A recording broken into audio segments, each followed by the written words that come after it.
Hello, my name's Gordon Kelly, and I've been a leading technology journalist for more than 10 years now.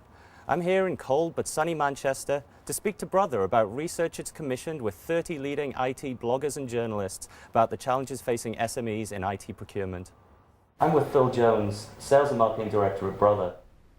Phil, there's a lot of trends that have come out in this research that we've done, but a key one, possibly the most fundamental, has been cost.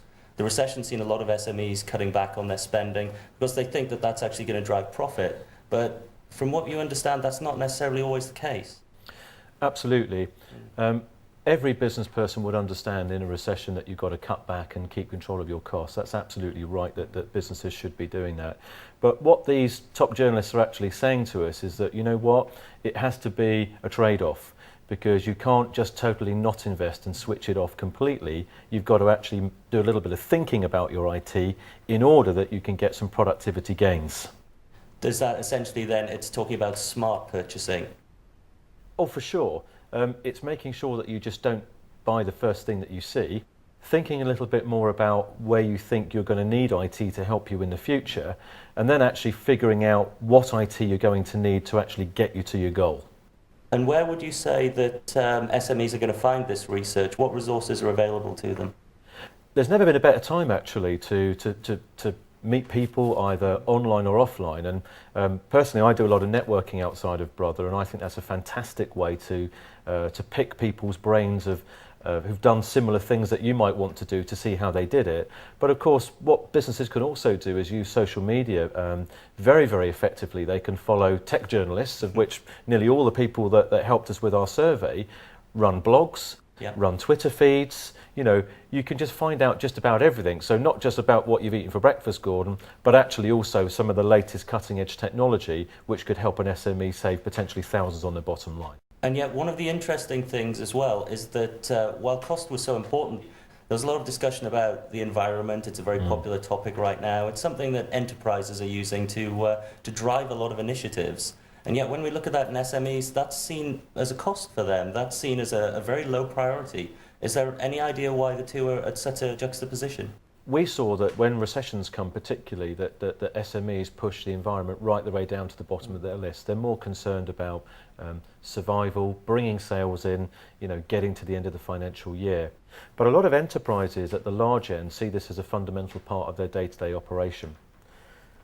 The difference is that SMEs need to recognise and remember that if they want to do business with large enterprises or the public sector, then they've got to have environmental credentials as standard.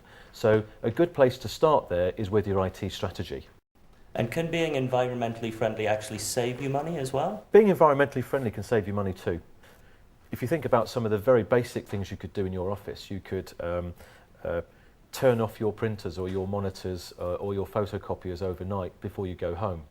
You could use plug timers in the same way that you use on your lights when you go on holiday at home, Something on your office equipment. We don't think of in the slightest, and yet we don't perform it in our business practices. Very basic, something very basic you can do. It's something that we do as a hygiene factor actually at Brother. But by doing that, that has an impact, for example, on your energy bill. And we all know that with the escalating costs of energy, that's a runaway cost in your business and something that you could do something about. So it's actually just being a little bit smarter about the things you do with your everyday business that could actually have an impact on your bottom line. So if we're looking then at the research overall, then your top 5 tips when it was regarding cost and the environment would be?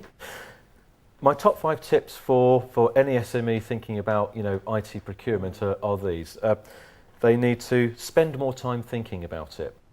They need to get out and network with some other people who run businesses like theirs to understand how they're using IT. They've got to think about the total cost of ownership of the device. So not just to buy on the shelf ticket price, but to actually think more holistically about how long they're going to keep it, how long they're going to use it, and what the overall cost will be over that period. Make sure you're looking for the right green things in the products that you buy. And there's some very, very simple labels you can look out for, things like Blue Angel or TCO, which almost guarantee the fact that the products are environmentally friendly, built in as standard. And also to remember that IT procurement isn't just about spending money, it's actually about saving money in the long term by being more productive and more efficient, which always has an impact to the bottom line. Phil Jones, thank you very much.